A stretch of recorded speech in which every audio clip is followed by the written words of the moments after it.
Senators voting in the negative, Hawley and Marshall.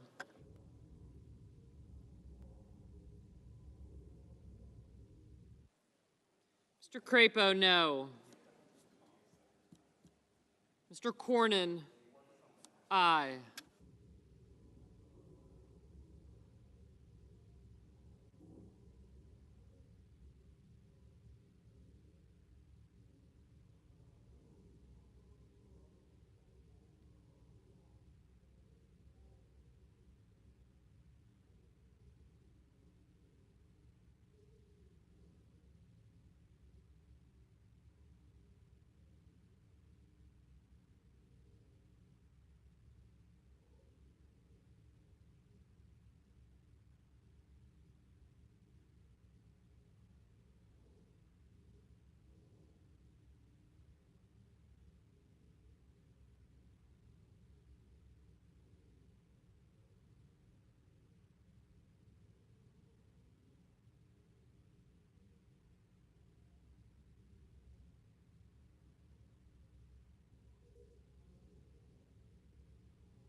Mr. Portman, aye.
Ms. Lummis, no.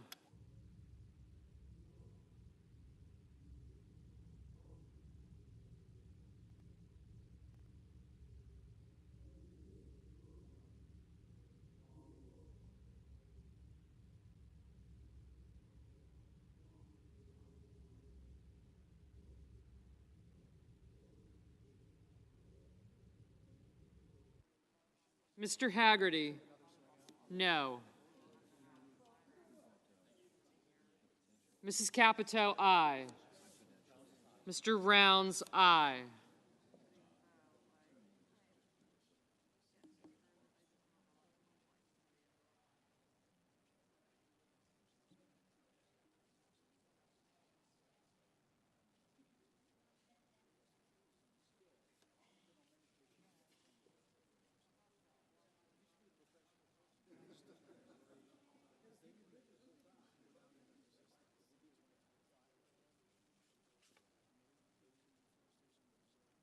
Mr. Kennedy, aye.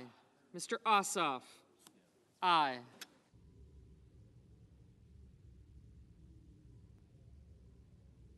Mrs. Hyde-Smith, aye. Yeah.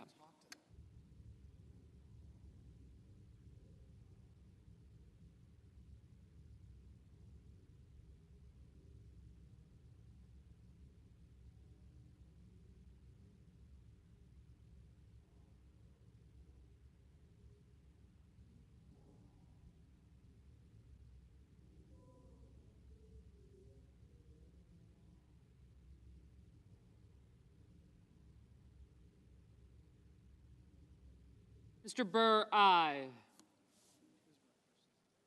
Mr. Paul, no.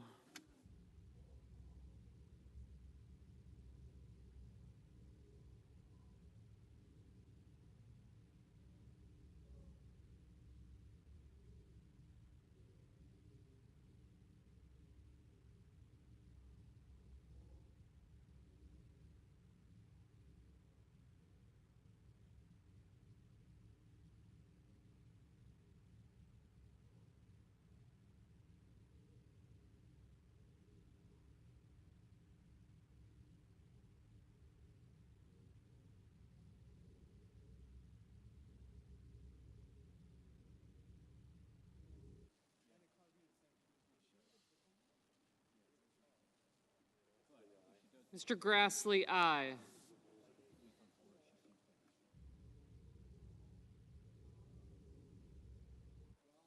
Ms. Hirono, aye. Ms. Hassan, aye. Okay.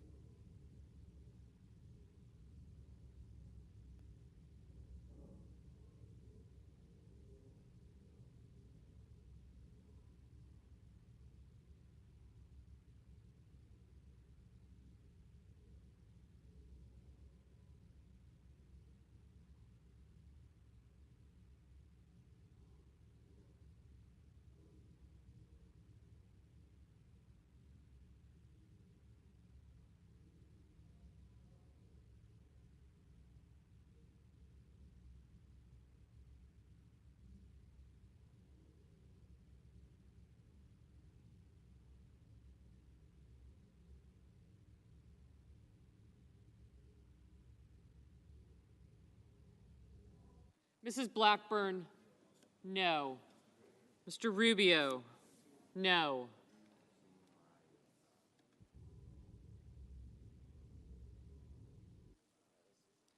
Mr. Graham, aye. Mr. Rubio, aye. Mr. Johnson, aye. Mr. Wicker, aye.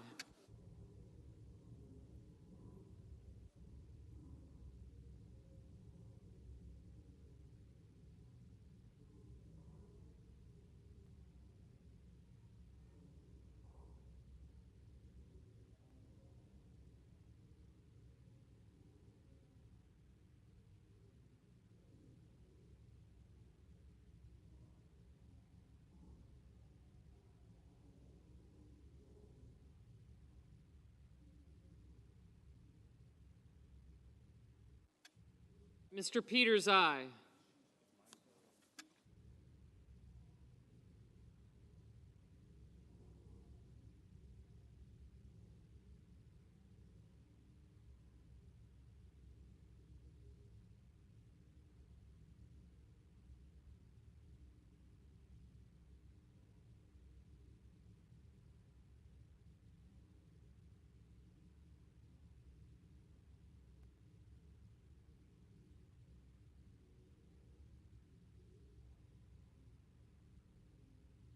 Ms. Cortez Masto, aye.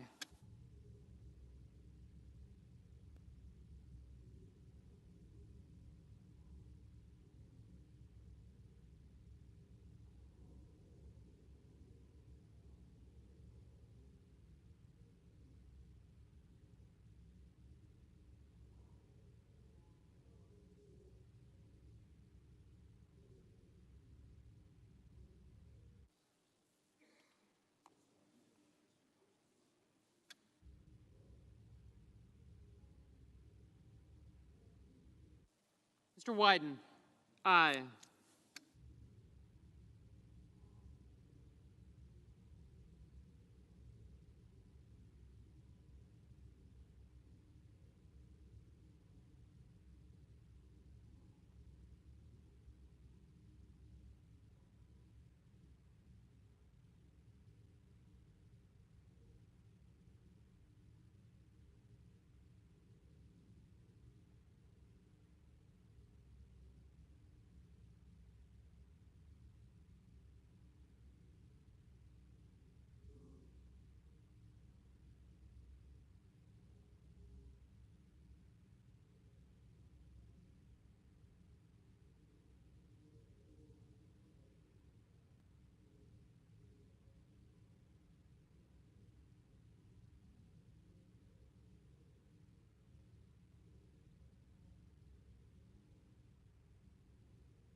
Ms. Baldwin, aye.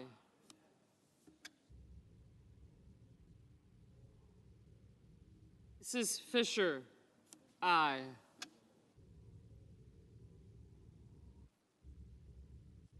Ms. Sinema, aye.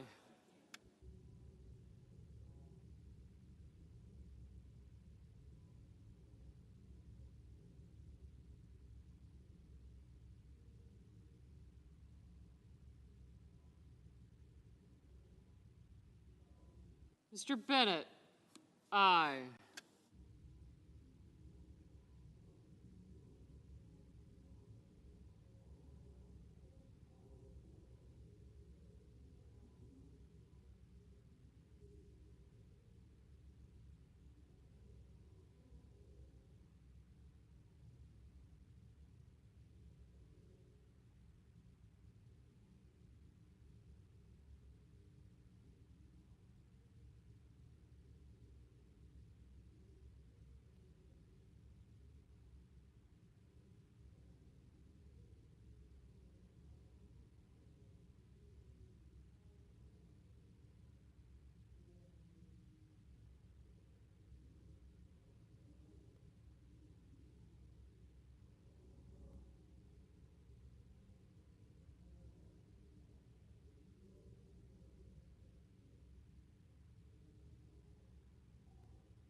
Mr. Barrasso, aye.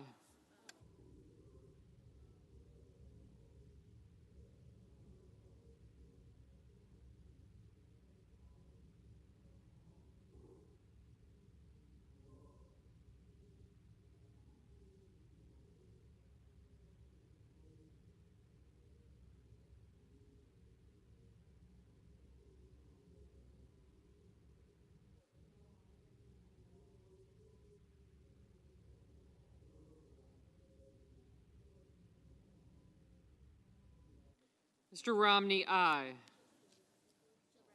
Mrs. Gillibrand, aye. Mr. Scott of Florida, aye. Mr. Tuberville, no.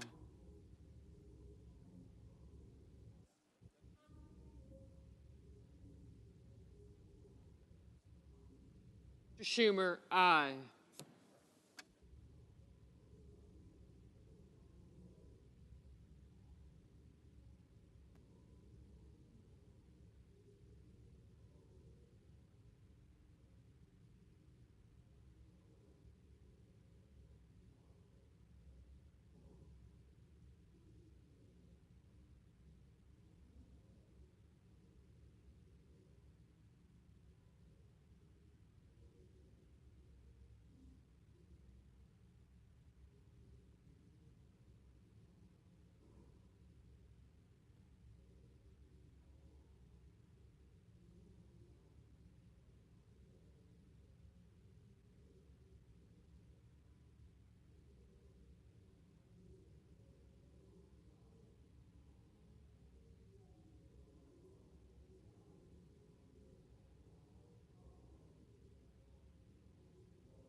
Mr. Lee, no.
Mr. Hoven, aye.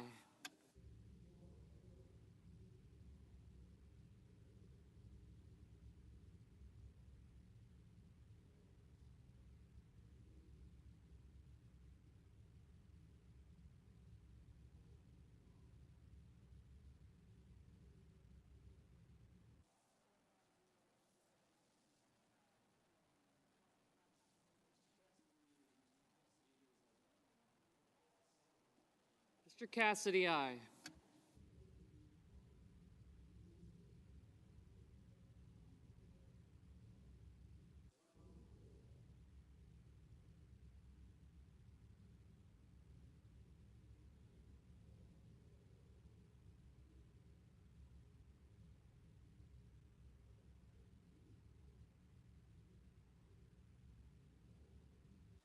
Mr. Inhofe, aye.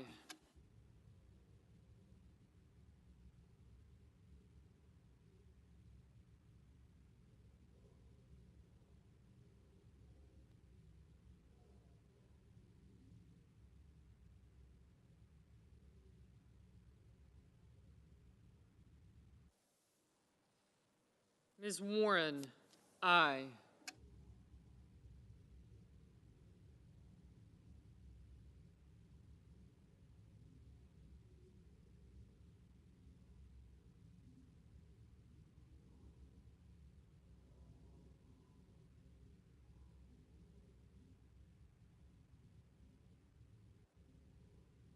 Mr. Padilla, aye.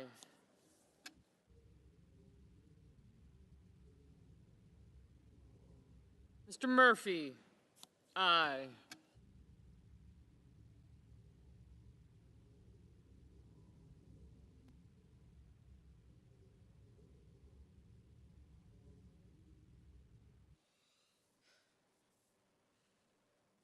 Mr. Merkley, aye.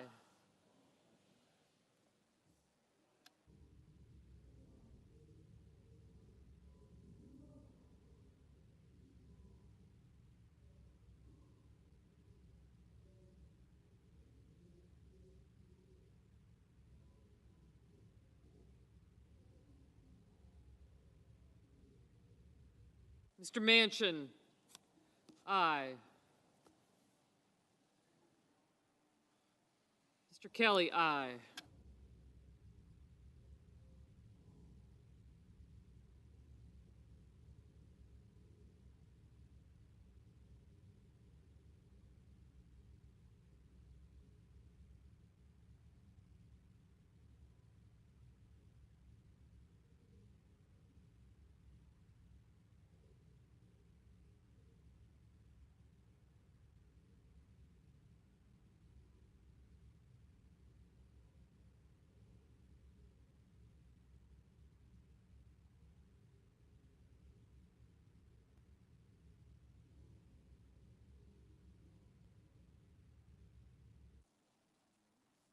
Mr. Booker, aye.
Mr. Markey, aye.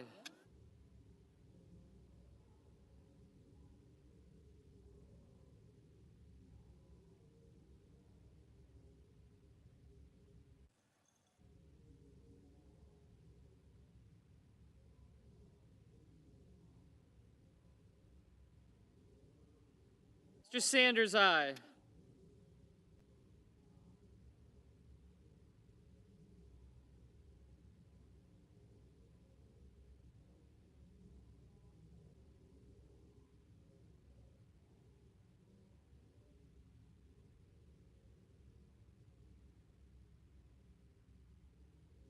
Mr. Blumenthal, aye.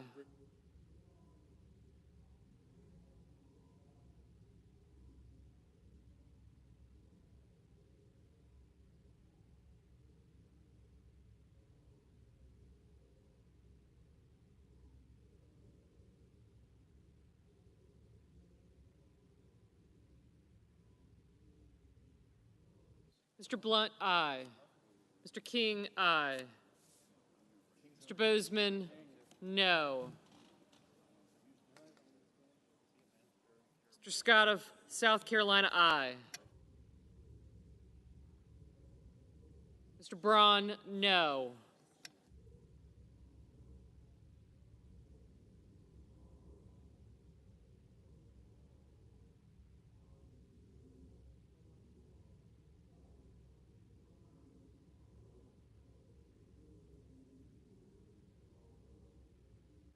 Mr. Lujan, aye.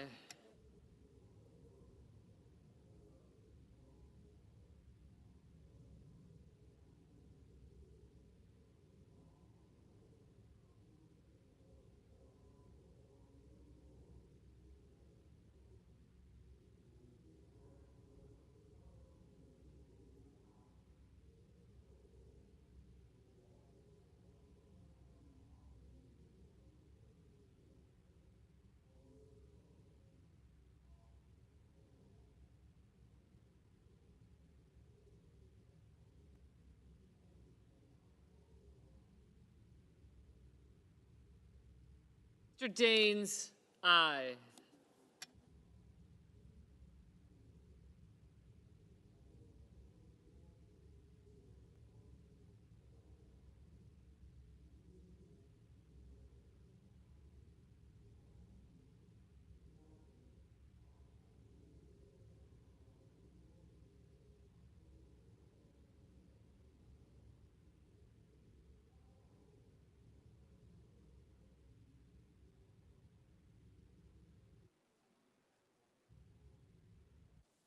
Mr. Toomey, aye.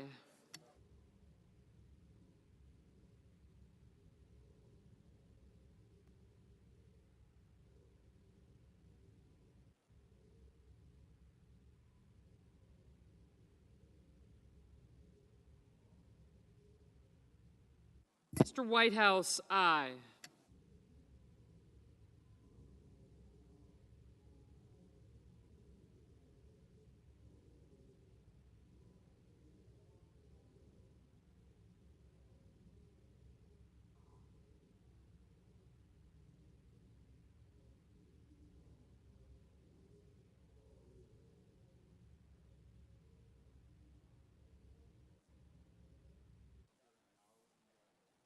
Mr. Sass, aye. Mr. Durbin, aye.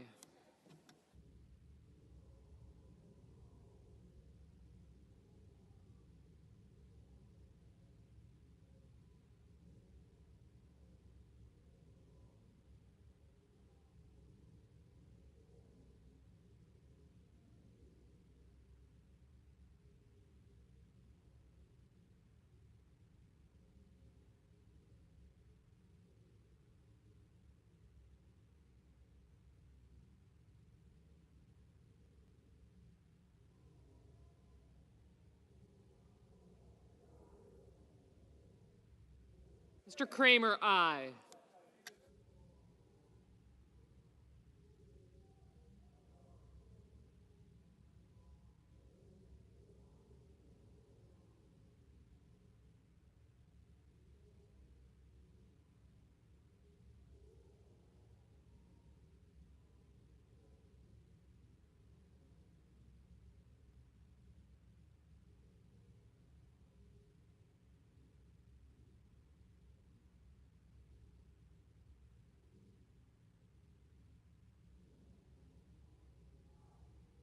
Mr. Menendez, aye.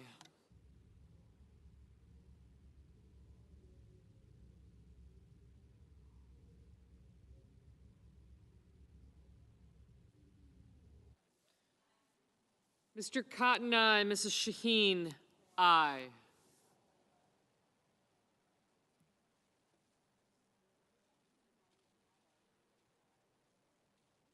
Mr. Risch, aye.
Mr. Tillis, aye.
Ms. Cantwell, aye.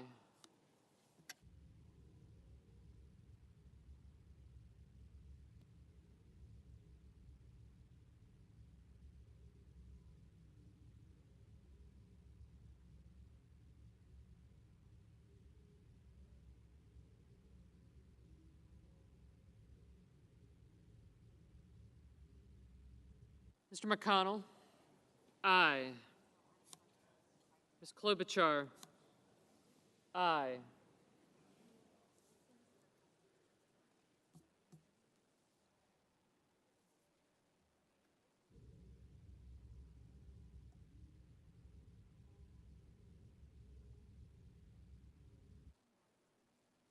Mr. Thune, aye.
Ms. Murkowski?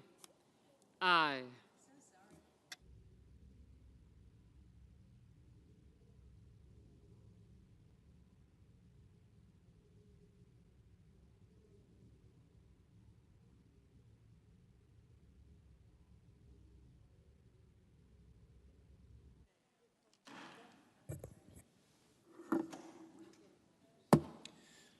The yeas are 86, the nays are 11, and the bill is passed. Under the previous order, the Senate will resume consideration of the motion to proceed to S4008, which the clerk will report. Motion to proceed to S4008, a bill to provide COVID relief for restaurants, gyms, minor league sports teams, border businesses, live venue service providers, exclave businesses, and providers of transportation services. Mr. President, The senator from Indiana. rise here today to talk about the IRS. It's not going to take long because it's so easy to understand. The IRS has got a bad track record. They often fail to be good stewards of taxpayer money and protect highly sensitive information. Yet the president and congressional Democrats want to throw another $80 billion into the IRS with no real return on investment the way I can see it. It's got a history of weaponizing against conservative organizations and for hassling hardworking taxpayers and small business owners with audits. If you look at it statistically, they are hitting small businesses by number a lot harder than some of the fat cat tax cheats. It's unacceptable to treat American taxpayers in this way. IRS does not need more power. We need to be ensured that it's going to do a better job at what it's supposed to do. Solution: last month I introduced a bill with a number of IRS reforms to hold the agency accountable and protect taxpayers. The Simplify, Don't Amplify the IRS Act would stop the Biden administration from growing the power of the IRS. The bill would stop attempts to target Americans and small businesses by snooping into their bank accounts, credit union accounts, Venmo, PayPal, Cash App. It would repeal the Democratic ban on cutting state taxes. It would hold IRS employees accountable when they release private taxpayer information and ensure that the IRS spends time not doing its union activity when it should be helping Americans when they got an issue, especially during tax filing season. Taxpayer deserves the best possible service we can provide. We can debate how much money the IRS needs. It needs to do its job right first before we give it more money. The solution is the Don't Amplify the IRS Act. Mr. President, I ask unanimous consent that the Finance Committee be discharged from further consideration of S4046 and that the Senate proceed to its immediate consideration. Further ask that the bill be considered read a third time and passed, and that the motion to reconsider be considered, made, and laid upon the table. Is there objection? Reserving the right to object, Mr. President. The senator for Oregon. Thank you, Mr. President. And it's not an atomic secret around here that I very much enjoy working with our colleague from Indiana. We talk often about issues like health care and economic priorities, and I will just say that I wish we agreed on this one as well. Colleagues, the net effect of this proposal is to hobble the IRS and let the wealthiest in America get out of paying what they owe. And there's a lot to discuss here, and like Senator Braun, I'm going to keep this short. First, I think it is important to get at this back and forth between the political parties. I see the President of the Senate and the Chair, and he too has been interested in tax reform. And look, I'd be the first to say that the tax system in many respects is just broken, just a mess. Now, the debate with respect to the role of the parties needs to start with what happened in 2017. In 2017, we had the president's tax reform proposal, President Trump's proposal, comprehensive proposal, all kinds of changes. If Senate Republicans had wanted to fix the IRS and do what our colleague from Indiana is talking about and simplify the system, Mr. President, they could have done that in the 2017 tax law. Big opportunity, everything in front of us. I and others had worked on a bipartisan bill. Mr. President, our former colleague, Senator Gregg, our former colleague, Senator Coates, he and I, the two of them, we had bipartisan bills. Part of it was simplifying the system, and Republicans in 2017 passed on that. They made the tax code even more complicated. So that's point number one. Point two is the agency is struggling with basic services because year after year there have been Republican budget cuts that have decimated the ability of the agency to meet people's needs. Now, Republicans are the guy in the hot dog suit swearing up and down that they're trying to find the guy who did this. And I'm just going to talk for a moment about how this happened. Because when the IRS struggles to enforce the tax laws, wealthy tax cheats are able to skip out on paying what they owe. They want to keep it that way. Now, that was not always the case, Mr. President. Ronald Reagan, nobody's idea of somebody who worshiped big government, increased the number of employees at the IRS over his 8 years in office. There used to be bipartisan agreement on these kinds of big issues, just like I pursued with Senator Gregg, our former colleague, and Senator Coates. Used to be bipartisan agreement that the IRS was able to do its job if there was basic tax fairness, making sure that everybody paid their fair share. So much for those days. Now, what we have are wall-to-wall attacks from our colleagues on the other side, budget cuts that hurt middle-class taxpayers and boost wealthy tax cheats. Now, I'll close with just a couple of specifics. If you want more secrecy and more dark money influencing our political system, and I've had more than 1,000 open-to-everybody town hall meetings at home, Mr. President, there are no rallies for more dark money and more secrecy in the political system. But regrettably, that's exactly what you get with the proposal from our colleagues on the other side. In 2018, on the same day that the Justice Department unveiled charges against a Russian spy who was working to influence our elections, the Trump administration, out of nowhere, basically blindsided the public by opening the floodgates to foreign money and special interest dollars in our elections. The rule makes it even easier for powerful people to try to hotwire our elections. As it stands today, that rule can be overturned. Regrettably, this proposal locks it in place with black-letter law. We're coming up on the election season, of course. My home state just had primaries. Families from sea to shining sea getting bombarded by political ads and mailers. When there is more dark money in politics, voters are thrown into the shadows. It is even harder for them to figure out who's trying to influence the vote. Is the ad paid for by a polluting corporation? Is it paid for by a foreign power who wishes to undermine our security? Is it paid for by a wealthy tax cheat who has absolutely no interest in working people in America?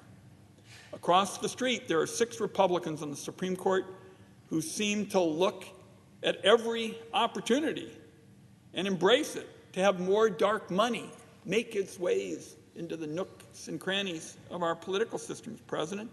For example, just a few days ago, the court ruled on a campaign finance case brought by our colleague from Texas, Senator Cruz. The 6 Republican justices sided with the Republican, senator, a huge win for the most powerful political donors who, as far as I can tell, are going to be able to funnel more shady payoffs directly into the bank accounts of wealthy incumbent Republicans. Colleagues, the Congress does not have to go along with what I think is just a pillaging of core democratic principles. There ought to be less money, less secrecy in our elections, not more. For these reasons, I object, and I want to tell my colleague from Indiana, I look forward to getting back to working with him on topics where we have broad agreement. Mr. President, I yield the floor. Mr. President. Objection is heard. Mr. President. Senator from Indiana. Look forward to working with my colleague because health care, in my opinion, is one of the biggest issues that besets the country. He's pledged to look at maybe trying to reform it before we get more government involved with it. Hot off the press, $19 billion in improper earned income tax credits from the IRS. Let's fix the place before we give it more money. I yield the floor. Mr. President, Senator for Kentucky. I ask unanimous consent that the following interns in my office be granted floor privileges until August 19th, 2022. Sarah Ryan, Caleb Walters, Caroline Decker, Sean Keating, Brett Logston, Katie Rock, Chip Wyatt, Garrison Danzer, Addison Sherler, Spencer Woodall, Katie Ellett, and Caleb Webb. Without objection. Those senators who voted to gift $40 billion to Ukraine argue that it is in our national security interest. I wonder if Americans across our country would agree if they had been shown the costs, if they had been asked to pay for it. If the supporters of foreign aid for Ukraine had been honest with Americans, they could have instituted a Ukraine war tax. I'm sure it would have been quite popular. By my calculation, each income tax payer in our country would need to pay $500 to support this $40 billion, which by some accounts is a down payment and will need to be replenished in about 4 months. So a $500 tax to every American income taxpayer would pay for this. But that's not the way things are done in Washington. What we do is say, put it on my tab. We don't want to be honest. We don't want to be transparent with the taxpayer. We just add it to the debt. We could have also taken the $40 billion from elsewhere in the budget. We could have said, well, we spend $770 billion on our military, and that $770 billion is more than the next 8 countries combined. We could have taken it out of our military budget. If it's in our national security interest, perhaps it could be a military expenditure. But no, we don't want to tax the people. We don't want them to know that there is a payment or a punishment for this. We don't want to take it from somewhere else where somebody else is getting rich off of this money. No, what we do is we simply borrow it. Put it on my tab is what Congress says. So yes, that's what will happen. So when Americans go to the grocery store, they will pay yet again higher prices. When Americans go to the gas pump, they will spend even more for their gas because there is no free lunch. $40 billion cannot be created out of thin air, although it sort of is by the Fed. But in being created and increasing the demand, it causes inflation. Debt leads to inflation. Now, when the ink is not even dry on the money that we are shoveling out the door for Ukraine, the Democrats are back. I mean, it hasn't been yet an hour. We're still in the same hour that $40 billion was given away to a foreign country. Now that $40 billion is gone, they're somewhere busily with a printing press printing that money up. The ink is not yet dry. Now they want $48 billion more for COVID bailouts. Well, perhaps there was another alternative. Perhaps instead of locking down the economy, which studies now show did not mitigate the virus, did not change the trajectory of the virus, perhaps instead of locking the economy down and ruining businesses, we could have not locked the economy down. That was an alternative, and one that if this ever happens again, we should learn a lesson. The lockdowns did not change the trajectory of the virus. They bankrupted folks, but it's not the answer. The answer isn't to lock down the economy again and just bail people out, because guess what? Almost $6 trillion was spent bailing out the economy. We didn't have it. We didn't have a rainy day fund. You can't go over to the Federal Reserve and open a big safe door and, there's the money. We'll give it to people that we ruined by shutting the economy down. There's no money. We're already $1 trillion in the hole if you just look at our ordinary expenses. Medicare, Medicaid, Social Security, the military, food stamps, a few more social programs. That's the budget. That's $1 trillion short. What comes in, what goes out, we're $1 trillion short, and then in the last 2 years, we borrowed $6 trillion more. Is it any wonder we have inflation? But the other side's not even saying they understand where inflation comes from. They think it's greed. I wouldn't accept that from a third grade class. It's moronic. What do they suppose? Everyone all got together, and the people that control the gas price became greedy last month. Well, that's absurd on the face of it. Greed has nothing to do with this. People are always self-interest. Inflation comes from an expansion of the money supply. M2 is a broad measure of the money supply. The last 3 years, the M2 has been expanding at a 15% annual clip. You cannot expand the money supply at 15% and not get inflation. In January of last year, the M2 was expanding at an annualized rate of 27%. Why? Because we don't have the money to pay for all the stuff we give to people. It's dishonest. It's deceitful. We give people stuff and say, here's free stuff. You don't have to work anymore. We're closing your business down. But here's some money. But we don't have it, so we're going to print it up or borrow it. That's what went on. Over the last 2 years, Congress went on a spending spree. More than $6 trillion was given away. What my colleagues may be shocked to learn is it's never really free. There's no such thing as a free lunch. In fact, lunch actually costs a lot more than it did before. Congress started spending all of this free money. But while the $30 trillion national debt continues to climb, Congress continues to spend. You would think they'd be chastened. We have nearly double-digit inflation out there. You'd think they'd be saying, oh my goodness, we have to quit digging the hole deeper. No, instead, we sent $40 billion out before lunch. They want to send $48 billion more after lunch. Last month, they sent over $100 billion in subsidies out. They doubled the size of one of the most wasteful government organizations we have, the National Science Foundation. So no, they're not chastened. Inflation is caused by borrowing and debt and the Fed monetizing it. So what are they doing in the last 2 months? They're making it worse. After 2 years of running up the taxpayer's credit card by $6 trillion, you'd think they would be beginning to grasp the problem. Small businesses, hardworking Americans simply can't spend any more of the money we don't have. We can't just keep giving away money. Maybe we shouldn't be surprised that Democrats have now come to the realization, or have not come to the realization, that their authoritarian lockdowns and endless spending caused the highest inflation in 41 years. Yet in today's exercise, Democrats want to spend another $48 billion.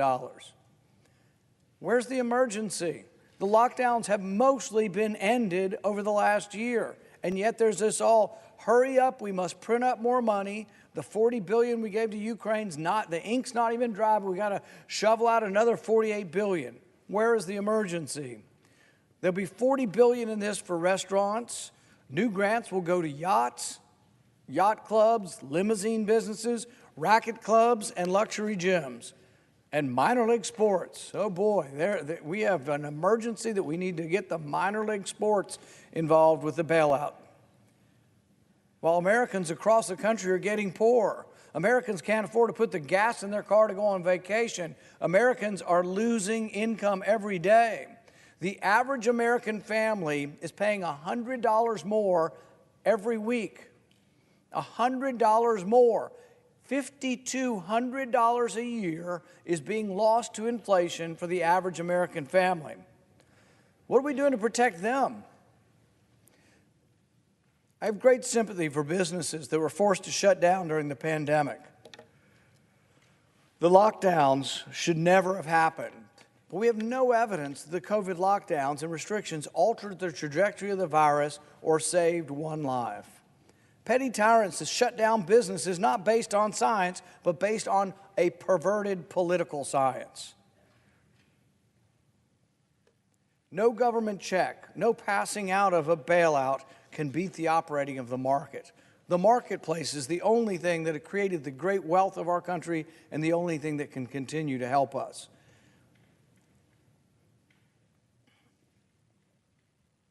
Yet the other side insisted on economic shutdowns only to prop up the market with the taxpayer's wallet and borrowed money. Democrats need to wake up and realize that dumping more money in the economy is simply pouring $5 a gallon gas on an already out-of-control fire. America can be a rising nation again if we let it. The people have had enough with mandates and lockdowns. It's time to end the bailouts and once again let the free market reign again. I yield back.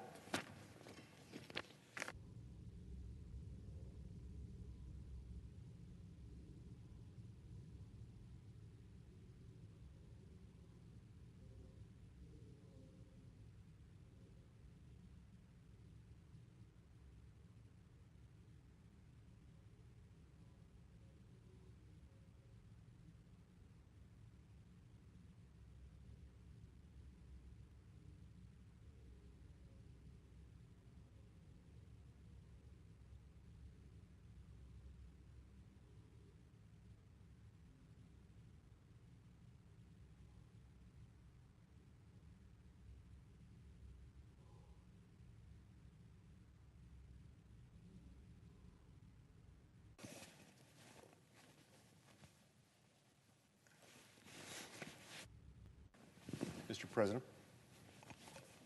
Senator for Utah. Mr. President, I ask unanimous consent that the following senators be permitted to complete their remarks prior to the scheduled votes. Senators Lee, Murray, Cardin, and Schumer. Without objection. Mr. President, in recent weeks, American moms and dads have been scouring supermarkets and drugstores looking for baby formula. Parents are desperate to feed their infants and repeatedly check brick and mortar and online stores, ask family and friends to purchase and ship formula wherever they might be, purchase mother's milk online, and even hospitalize their babies in some instances because they can't find formula. The situation is worse still for those parents who need specialty formula for babies with medically required diets. What parents experience today is rightly called a formula crisis. In one of the most stressful times of life, the parents of newborns are left in an unimaginable position. My heart breaks for those infants and for their parents. The sound of a baby's cry carries a different weight in times like these. Families in my own state feel this crisis quite acutely. Utah has the largest families, the most children per capita, and the highest birth rate of any state in the Union. Utah's families do indeed feel this acutely. I've read and I've heard so many heart-wrenching stories from Utah families. Their searches have expanded from the local grocery store to stores across town to the internet, and finally to total desperation as formula has become out of stock everywhere within reach. Unfortunately, when the White House was asked recently what parents should do, the White House said, quote, ask your pediatrician who may have formula samples for possible alternatives, close quote. What an embarrassing stopgap measure. Now, look, not every crisis is one that, like this one, is of government's own creation. Not every crisis is one that, like this one, could therefore be resolved with fairly simple action. It's inexcusable that the response was to just ask your pediatrician because your pediatrician might have samples on hand. Then there are some in Congress who simply want to throw money at the problem without addressing the weaknesses in this critical supply chain, or without removing the red tape that caused this problem to begin with and is now standing in the way of parents. American babies deserve better. Today, Mr. President, the Senate can help American families by immediately passing my bill called the Formula Act. This bill responds to the crisis in 3 simple ways that will help solve the formula crisis and feed American babies. First, my bill would suspend tariff collection and quantity on formula imports. Formula that we can bring in from abroad is taxed at a rate of 17.5% upon entering the United States. We can help ease the skyrocketing prices and encourage companies to import as much baby formula as possible, simply by suspending this collection of tariffs. Second, my bill would temporarily allow formula imports from a number of safe countries, like those in Europe, from which we're comfortable importing pharmaceutical products. This will allow us to access plentiful and safe formula supplies coming from abroad and meet the needs that we have today. Finally, my bill would allow WIC recipients to buy imported brands of formula with WIC vouchers. Under the current system, most WIC parents can buy only a specific brand, the brand listed on the voucher label, which in many circumstances might be unavailable. My bill will allow these parents to buy from available stock and feed their children. Mr. President, keeping American infants fed should be one of the least controversial proposals imaginable. American babies are going hungry, and the federal government is standing in the way. My Formula Act will help solve the formula crisis and make sure American babies do not go unfed. I'm pleased to be joined in this effort by Senators Grassley, Daines, Cassidy, and Wicker. This bill has the support of a number of outside groups and countless Americans. We can help solve this crisis today. We can make sure American babies' cries do not go unanswered. We must pass the Formula Act. And to that end, Mr. President, I ask unanimous consent that the Senate proceed to the immediate consideration of S. 4261, which is at the desk. Mr. President. I further ask that the bill be considered read a third time and passed, and that the motion to reconsider be considered made and laid upon the table. Is there objection? Mr. President. The senator for Washington. Mr. President, reserving the right to object. As a mom and grandmother, I share my colleagues' deep concern about the infant formula shortage, but I have concern with the senator's proposal to address it, and so I will be offering the Senate an alternative here in just a moment that addresses those concerns while building on common ground and the need to end this shortage. So I object to the senator's proposal and seek recognition to offer my proposal. Objection is heard. Mr. President. Senator for Washington. Mr. President, as a mom and grandmother, I share my colleagues' concern about this infant formula shortage, and I've been pressing the FDA and infant formula manufacturers for answers and actions on this, going back to when the Abbott recall was first announced back in February. And I'm glad the Biden administration is taking some action to address this crisis. FDA's announcement earlier this week to make it easier to import baby formula during this crisis, and President Biden's announcement yesterday that he will use the Defense Production Act to bring more formula to market, because I want to see formula back on the shelves as soon as possible. But I also want parents to know the formula that they are giving their child is safe, which is why I have serious concerns about the broad waivers of FDA authority in the bill that was just offered. For example, waiving the nutrient requirements for infant formula. FDA actually requires infant formula to include 30 essential nutrients. Too much or too little of those nutrients can put the health of our most vulnerable at risk. Or labeling requirements for directions on preparation and use, which are really important to keep babies safe. I want us to quickly find common ground on steps to end this shortage safely, get parents the formula they need, and make sure this situation never happens again. I'm sure the senator from Utah wants that too.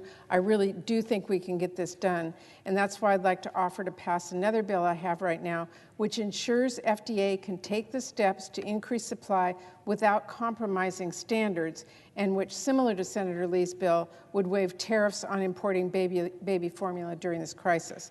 And I do want to continue working on other bipartisan steps here. I know that Senator Stabenow and Senator Bozeman are working on legislation at this very moment to make adjustments to the WIC program, similar to another part of Senator Lee's effort that I think is also crucial. So while I have concerns with how some of the proposals to waive FDA authority will make it harder for FDA to keep babies safe, I think there is a bipartisan path forward for some of these ideas, and I urge Senator Lee to work with me and our colleagues to find that. But right now, I ask unanimous consent that the Senate proceed to the immediate consideration of my bill, which is at the desk, to temporarily allow the importation of infant formula free of duty and free of quantitative limitation, and to require the Food and Drug Administration to issue guidance related to increasing the supply of infant formula. And I further ask that the bill be considered read a third time and passed, and that the motion to reconsider be considered and laid upon the table. Is there objection? Mr. President, Senator for Utah. reserving the right to object, I appreciate the remarks and the shared enthusiasm that my friend and colleague, the distinguished senator from Washington, has expressed, a shared vision that we have for wanting to protect American babies. I'm also disappointed that she's objected to a reform that would put direly needed infant formula onto shelves and into the hands of millions of Americans in need. This is not, of course, a time for political wins. It's a time for solutions. And it can't be ignored that big government has, in fact, caused the shortage and the crisis involving baby formula. If we walk away from this current crisis and we somehow try to attribute its causes simply to inflation and supply chain disruptions, we will have missed out on a bigger picture involving how government regulations have contributed to the outcome. If there were not serious prohibitions and restrictions on trade, we would have a far larger baby formula import market. But because the FDA and other health regulators arbitrarily decided that other countries' standards for mixtures were not suitable for American infants, foreign products have been excluded from our grocery shelves at a time when we need them the very most. Now, make no mistake, the Abbott recall was not the cause of this shortage, but rather the culminating event of a long brewing storm. Unless we reshape our regulatory environment, we will continue to lack the formula that parents need to feed their children. The counteroffer that my colleague has presented today does three things. First, it fails to actually put formula into the hands of Americans. Second, it empowers the very actors that have created the shortage through overregulation. And lastly, it fails to make any reforms to the WIC program. This proposal by my colleague misses the mark, and on that basis, I object and would like to offer a counterproposal. Objection is heard. Mr. President. Senator for Utah. And so, although I object, as I stated previously, this is not the time for political wins, it's the time for solutions. So I'd like to present a counteroffer to my colleague's proposal. I believe an agreement on meaningful solutions can and should be reached. This bill would incorporate provisions passed by the House yesterday, enabling WIC recipients to buy formula by granting the Secretary of Agriculture the permanent flexibility to waive certain WIC requirements. Additionally, this bill would incorporate my colleague's waiver on the tariffs on infant formula and import quantity restrictions. Further, it would waive the excessive regulations on infant formula that have made it possible for safe formula to be available to American families in need, and making it impossible rather than possible. And so to that end, Mr. President, I ask unanimous consent that the Senate proceed to the immediate consideration of S. 4262, which is at the desk. I further ask that the bill be considered read a third time and passed, and that the motion to reconsider be considered made and laid upon the table. Is there objection? Mr. President. Senator for Washington. Mr. President, reserving the right to object, and I really do appreciate the senator's efforts to address some of the concerns I have here, but the bill that he is offering will still ultimately exempt formula from FDA standards that are really critical for safety. We owe it to parents to know that when they purchase formula, it is safe. So I would like to keep working with Senator Lee and our colleagues to make progress on this as soon as possible. I hope we can continue to do that, but at this point I object. Mr. President. Senator for Utah. It's important to note here that nothing in my proposal would put formula on the shelves that is not safe. by opening up some of the import restrictions and the regulatory restrictions adheres still to the same safety standards that we rely on. It does allow for the importation of some product from other countries that we've deemed sufficiently safe that we allow their imports in the pharmaceutical arena. There's no reason we can't do that here. Thank you.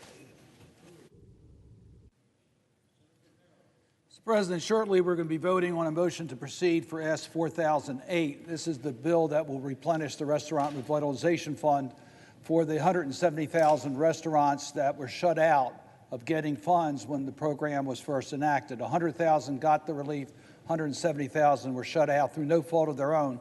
So this is a matter of basic fairness. It's also a matter of need. These restaurants, many of which are ready to go out of business, they need the money to pay off their debts that they took out to stay open, and they're competing with restaurants next door that have gotten that relief, and they can't compete on a level playing field. This has been a bipartisan bill from the beginning. We started with this last August, and a bipartisan group working on it. We have placed guardrails on this bill. There is no double dipping. You can't have both. The PPP money it has to be subtracted. It has to be used for permitted uses such as paying down your debt or construction of outdoor seating or protective equipment. There's pro rata reductions if there's not enough funds that are appropriated, so we don't have to come back again. I would ask consent to put in the record letters of support from the National Restaurant Association, Distilled Spirits Council, American Bus Association, National School Transportation Association, minor league teams, and community gym coalitions. These are groups that we've added that have similar circumstances as our restaurants. I know that there are members who want to target this, and so do we. We believe that we will be able to bring the cost of this bill down, but we first need to get on the bill. I particularly want to thank Senator Wicker and Senator Collins and Senator Murkowski for giving us suggestions, and we're going to permit amendments on this bill to bring its costs down. Senator Manchin has made the specific suggestion on making sure we prioritize the payment of debt.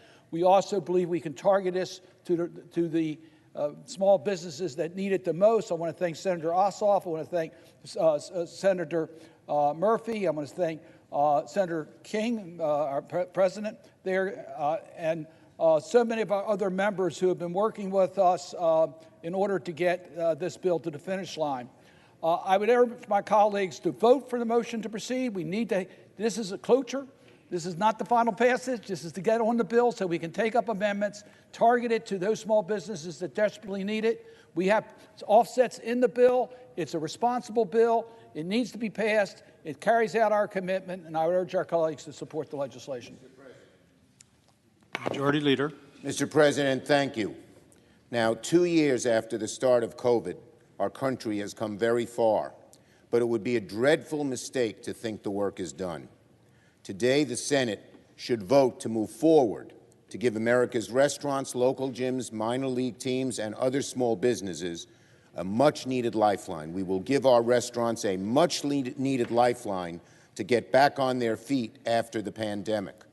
Our restaurants and small businesses are suffering. They need help. This bill says help is on the way. These restaurants are the beating hearts of our communities. We're not talking about huge restaurants. They're not big venues with big publicity. The restaurants we're talking about are family-owned restaurants, family-owned businesses, where Americans have always come together.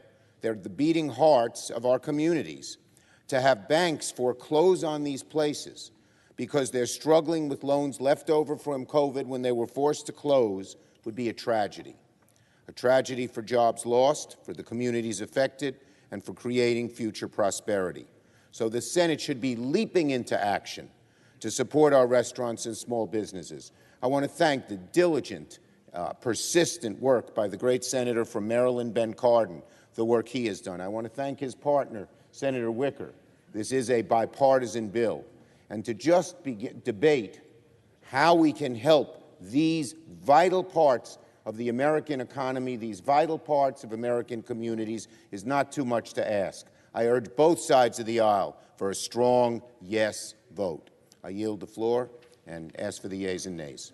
The clerk will report the motion to invoke cloture. Cloture motion.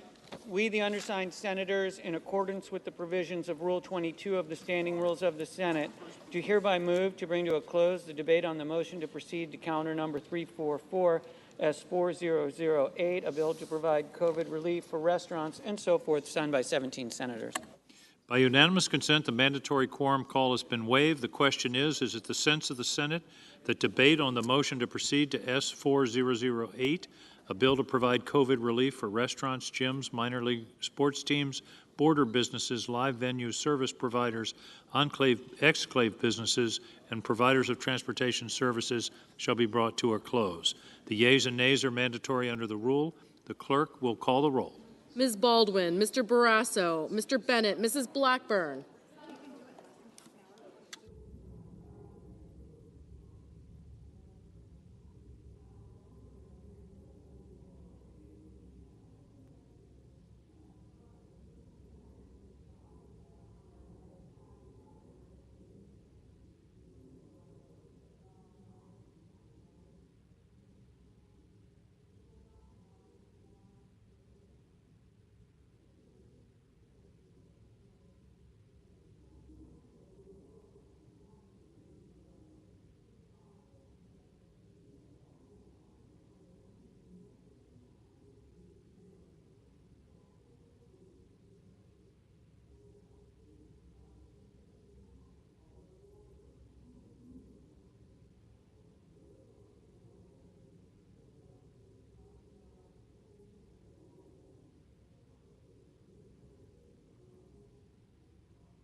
Mr. Blumenthal, Mr. Blunt, Mr. Booker,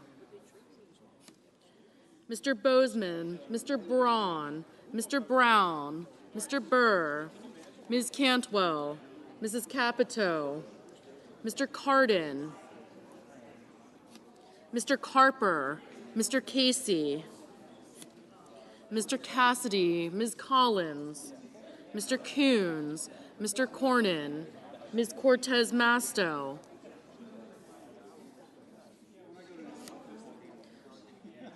Mr. Cotton, Mr. Kramer, Mr. Crapo, Mr. Cruz, Mr. Daines, Ms. Duckworth,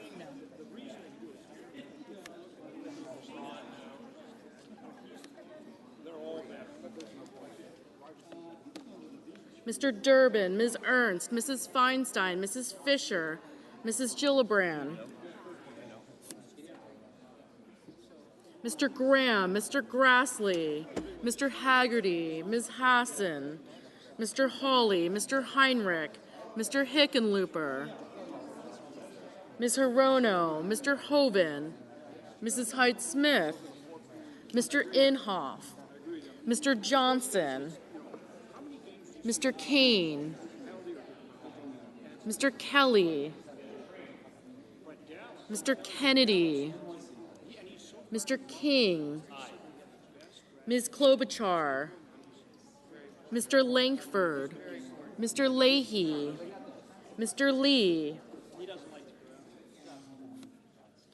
Mr. Lujan, Ms. Lummis, Mr. Manchin, Mr. Markey, Mr. Marshall, Mr. McConnell, Mr. Menendez, Mr. Merkley,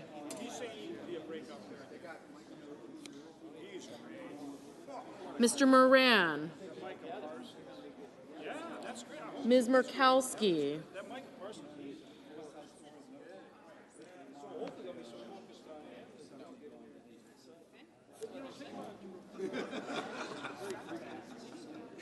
Mr. Murphy, Mrs. Murray, Mr. Ossoff, Mr. Padilla, Mr. Paul, Mr. Peters, Mr. Portman, Mr. Reed, Mr. Risch, Mr. Romney, Ms. Rosen, Mr. Rounds, Mr. Rubio, Mr. Sanders, Mr. Sass, Mr. Schatz, Mr. Schumer,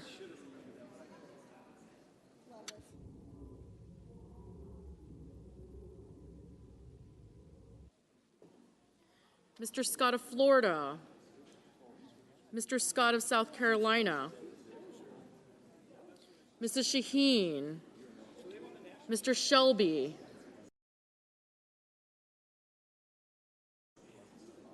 Ms. Sinema, Ms. Smith,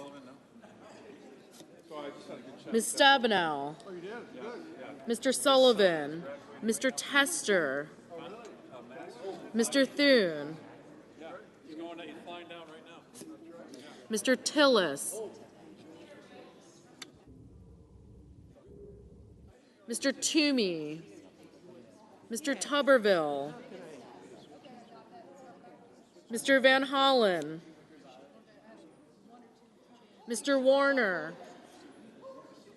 Mr. Warnock,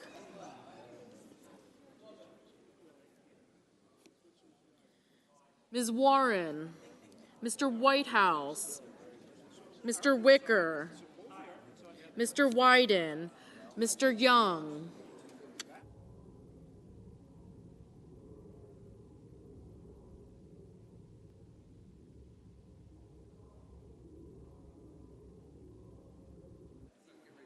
Senators voting in the affirmative: Blunt, Cantwell, Cardin, Cassidy, Collins, Durbin, Hassan, Heinrich, King, Merkley, Murray, Reed, Schumer, Shaheen, Sinema, Smith, Warren, Whitehouse, Wicker, and Wyden.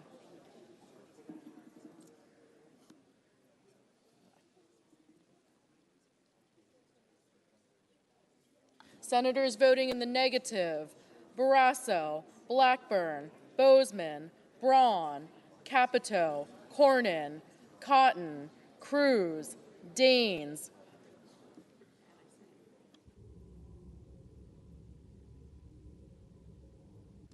Fisher, Grassley, Haggerty, Hawley, Inhofe, Kennedy, Langford, Lee, Lummis, McConnell, Paul, Portman, Risch, Rounds, Rubio, Scott of Florida, Sullivan, Thune, Tillis, Toomey, Tuberville, and Young. Ms. Murkowski, aye. Mr. Hoven, no. Mr. Moran, no. Mr. Romney, no. Mrs. Gillibrand, aye.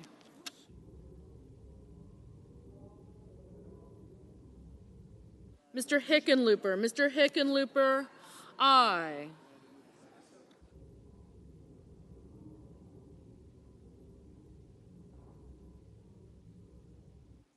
Ms. Baldwin, aye. Mr. Burr, no.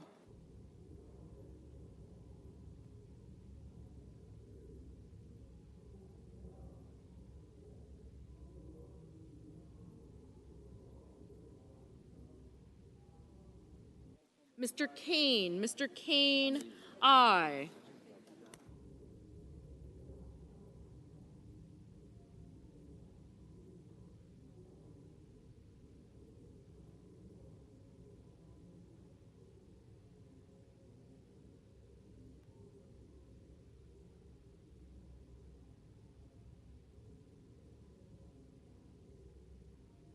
Mr. Kramer, no.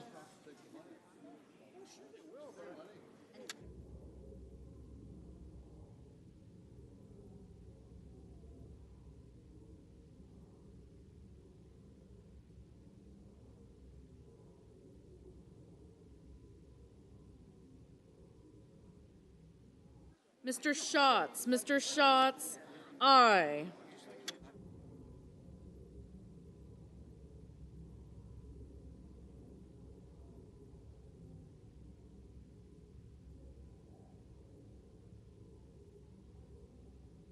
Mr. Peters, Mr. Peters, aye.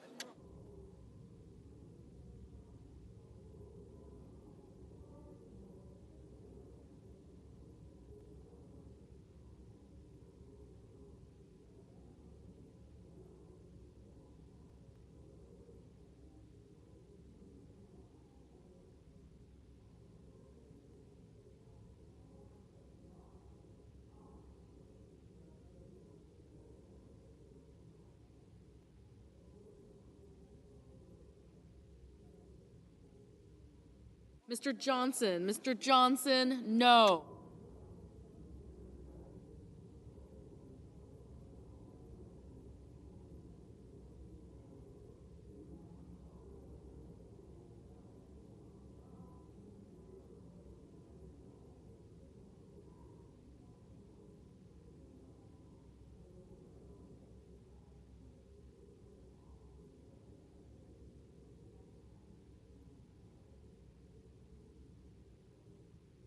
Mr. Leahy, aye. Mr. Crapo, no.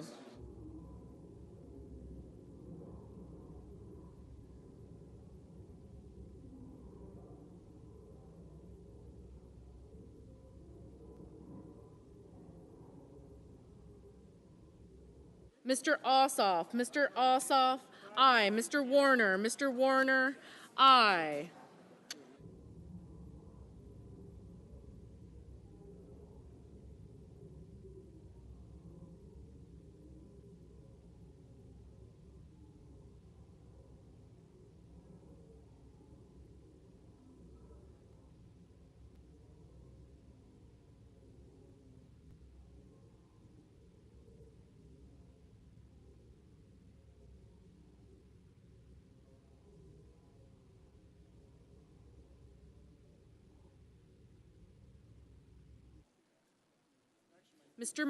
Mr. Markey, aye. Mrs. Height Smith, no.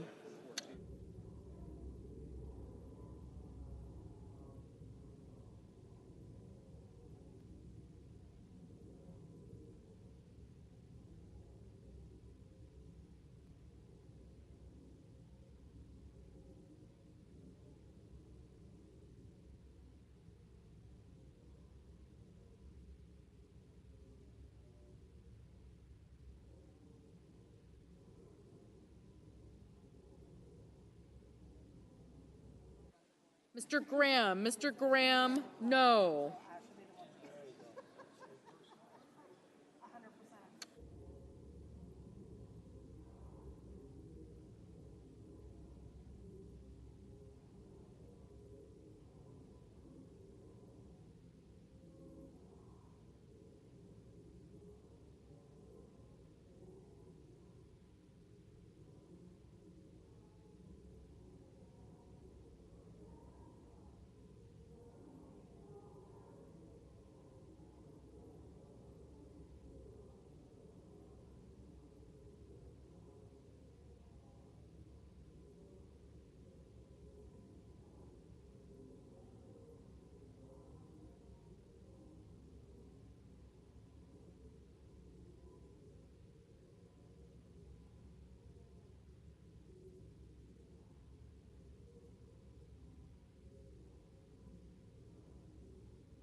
Mr. Casey, aye.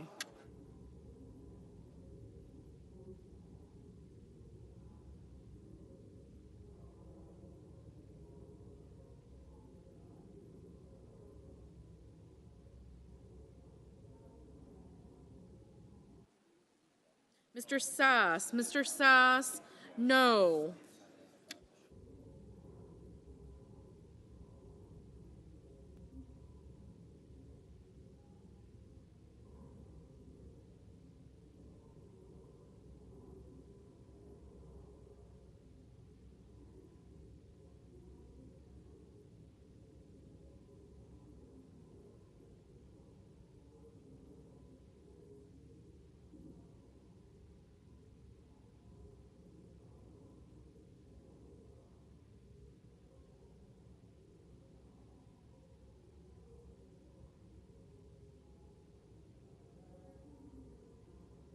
Mr. Tester. Mr. Tester, aye. Mr. Booker, aye. Mrs. Feinstein. Mrs. Feinstein, aye.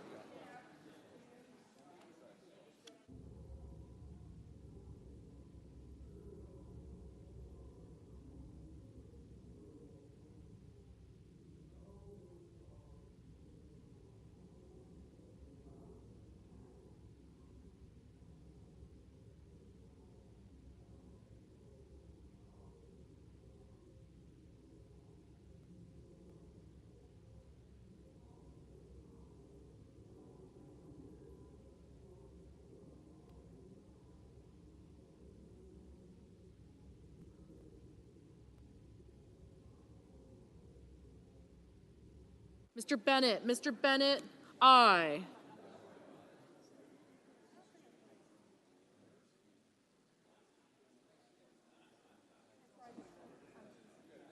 Ms. Hirono, aye. Mr. Scott of South Carolina, no. Mr. Murphy, aye.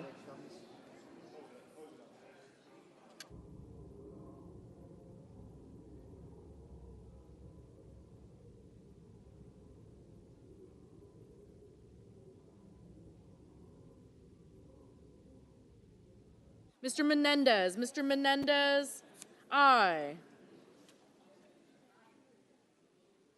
Ms. Stabenow, aye.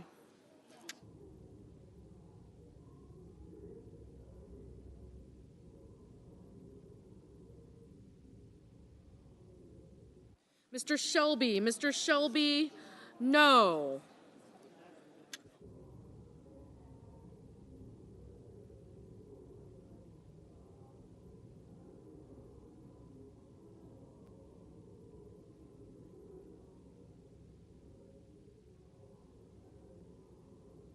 Mr.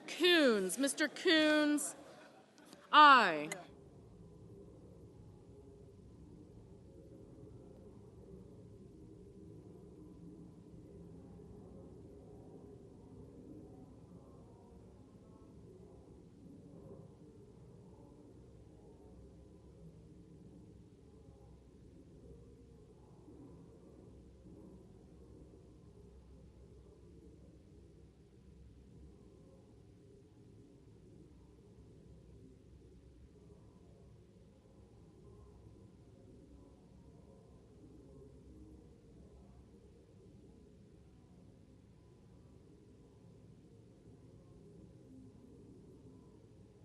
Mr. Padilla, aye.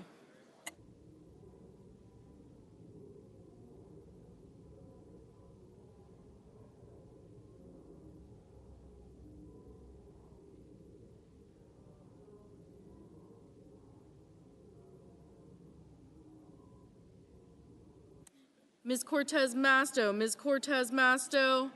aye.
Ms. Klobuchar. Ms. Klobuchar, aye.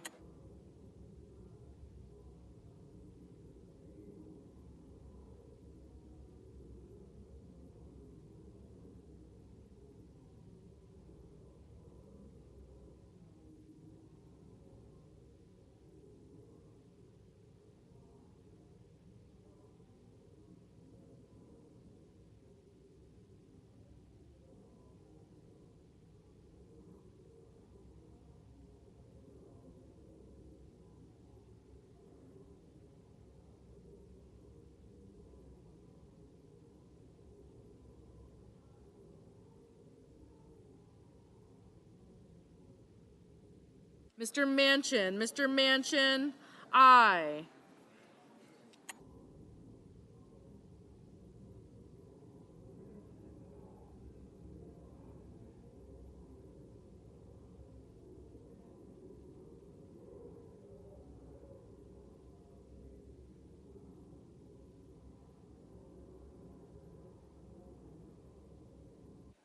Mr. Carper. Mr. Carper, aye.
Mr. Blumenthal. Mr. Blumenthal, aye.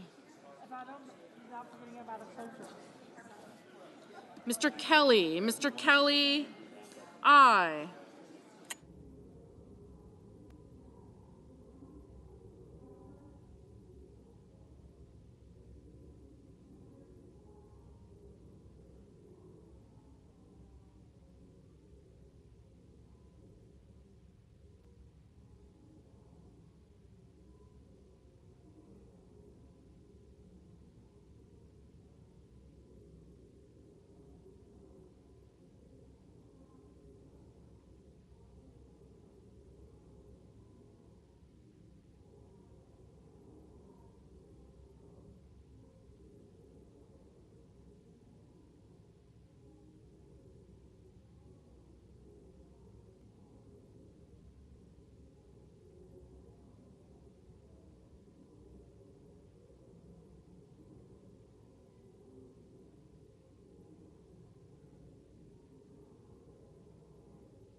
Mr. Warnock. Mr. Warnock, aye. Mr. Lujan. Mr. Lujan, aye.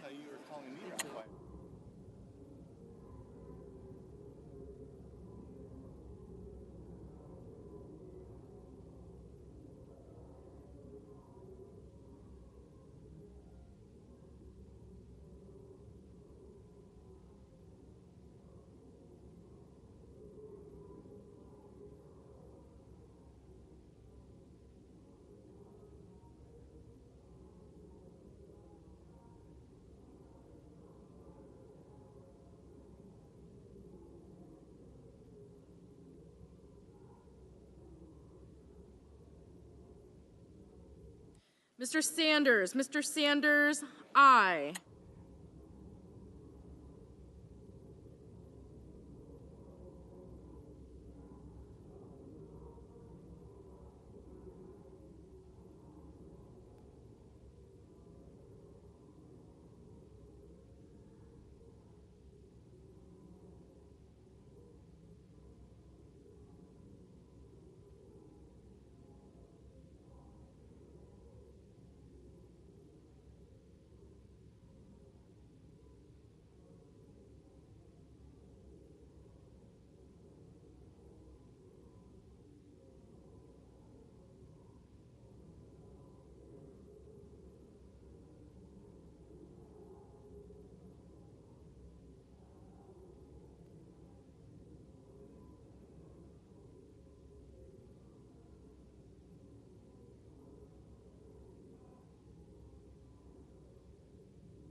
Ms. Duckworth. Ms. Duckworth, aye.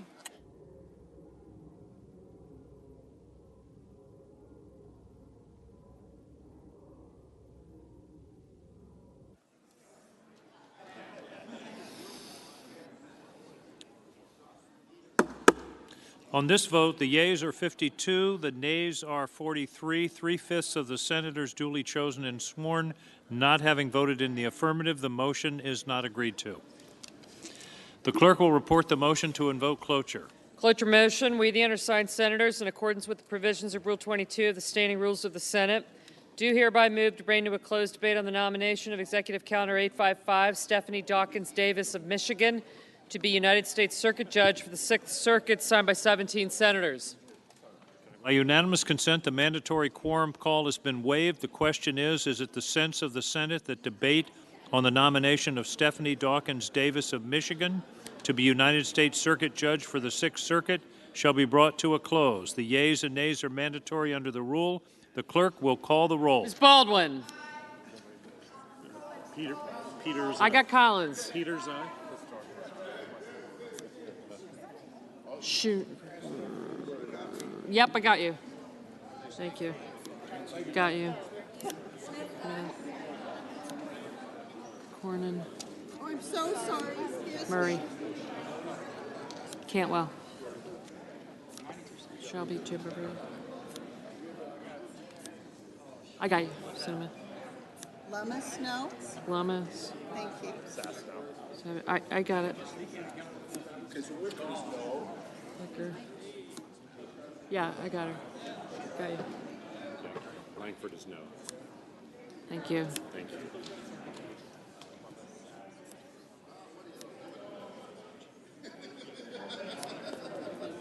Paul Rubio. Mr. Barrasso. Mr. Bennett. Mrs. Blackburn. Mr. Blumenthal. No. Crapo. Thune. Lee. No. Barrasso. Kennedy. Sir. Sanders. Padilla. Model of precision. Aye. Thank you. Thank you. Thank you. Blumenthal. Mr. Blunt. Cotton. Jimmy. Yeah, I won't touch it. I won't touch it. Haggerty. Thank you. Thank you. Stamina. Mr. Booker. Mr. Bozeman. Mr. Braun.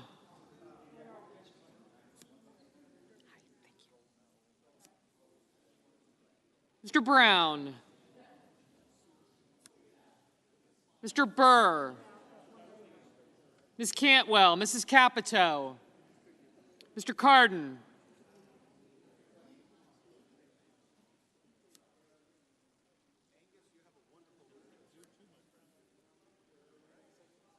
Mr. Carper.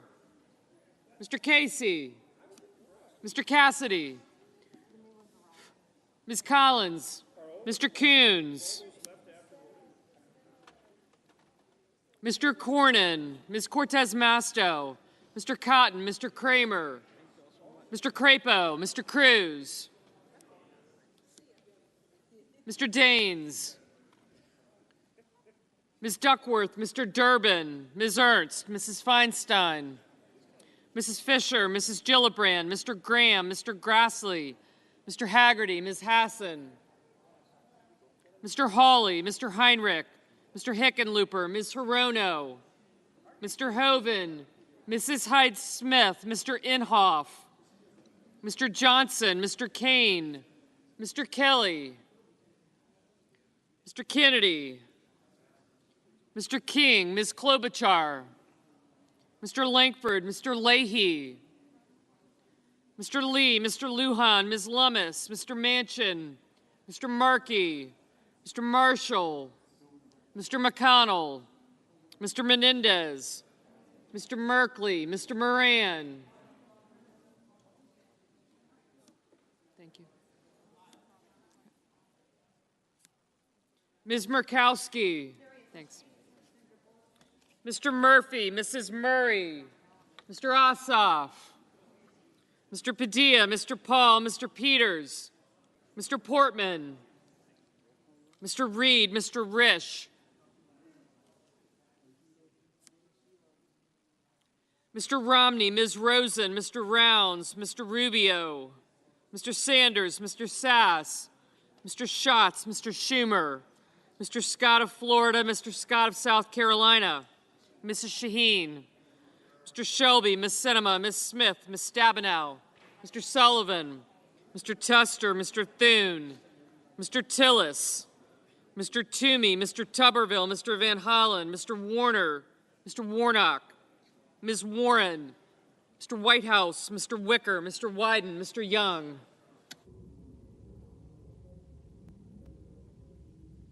Senators voting in the affirmative: Baldwin, Blumenthal, Booker, Cantwell, Casey, Collins, Cortez Masto, Duckworth, Durbin, Feinstein, Graham, Heinrich, Hirono, Kane, King, Lujan, Manchin, Menendez, Murphy, Murray, Padilla, Peters, Reed, Sanders, Schatz, Schumer, Sinema, Smith, Stabenow, Tester, and Warnock.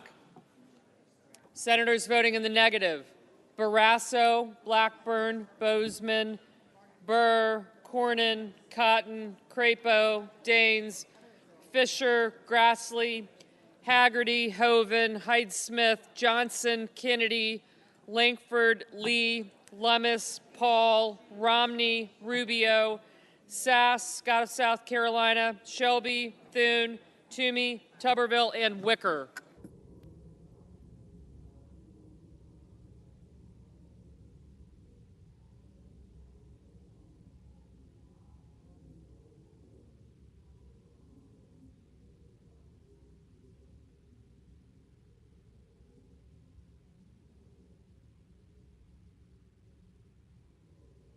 Mr. Blunt, no.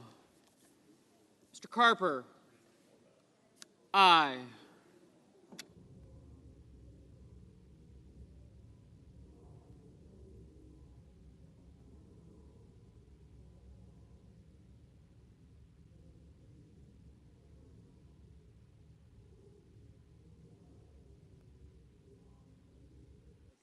Mr. Cardin, aye.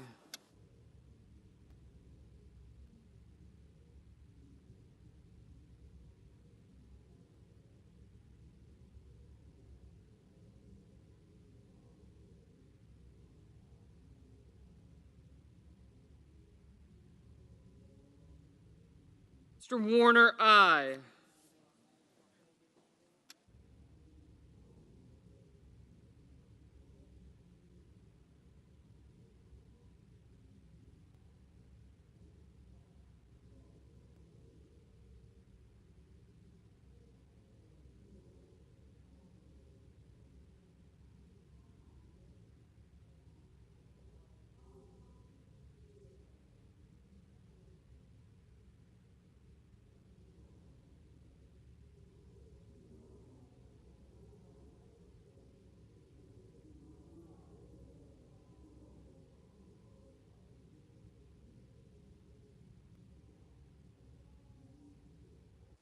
Ms. Murkowski, aye.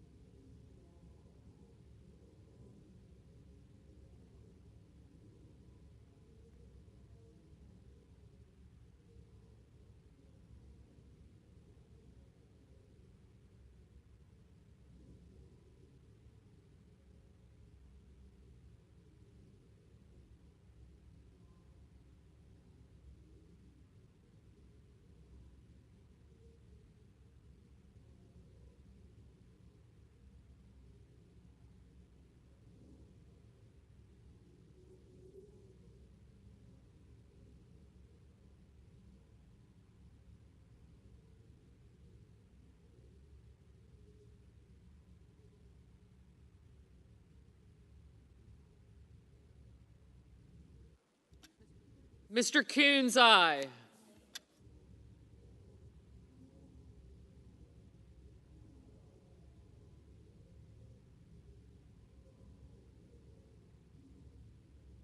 Mr. Whitehouse, aye.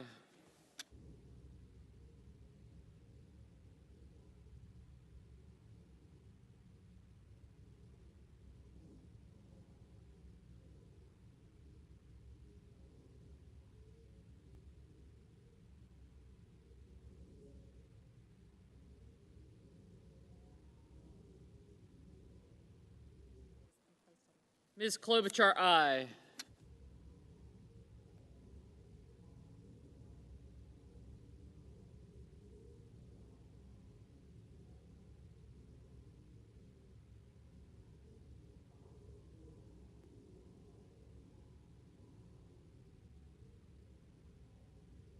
Mrs. Capito, no.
Mr. McConnell, no.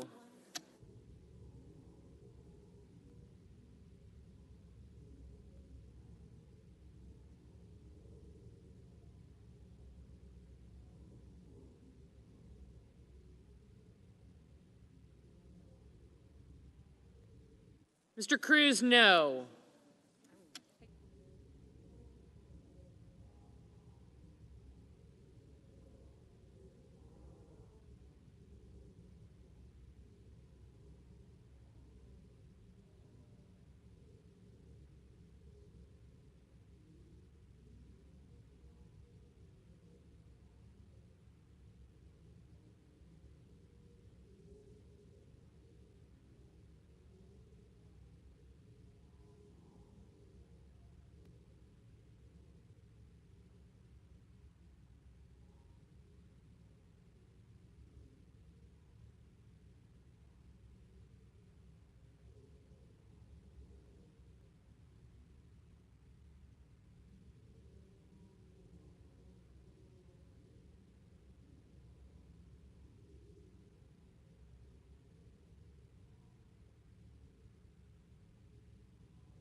Mr. Scott of Florida, no.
Mr. Hickenlooper, aye.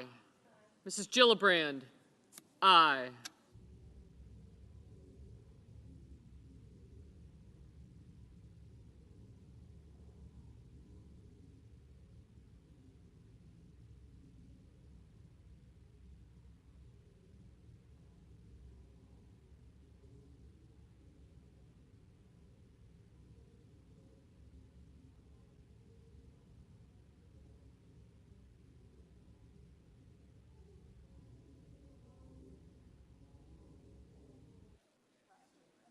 Mr. Markey, aye. Mr. Ossoff, aye. Ms. Warren, aye.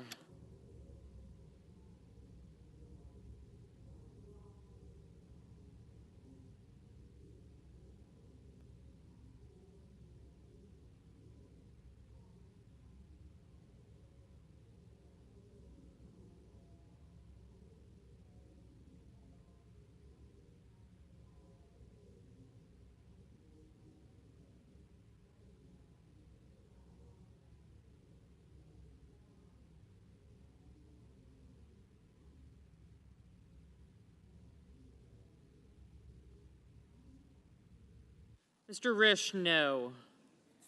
I think.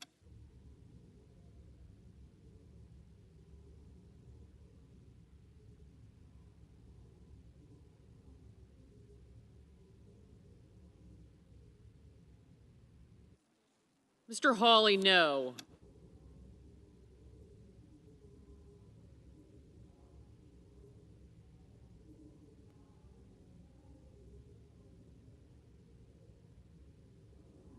Mr. Bennett, aye.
Mr. Sullivan, no.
Mr. Merkley, aye.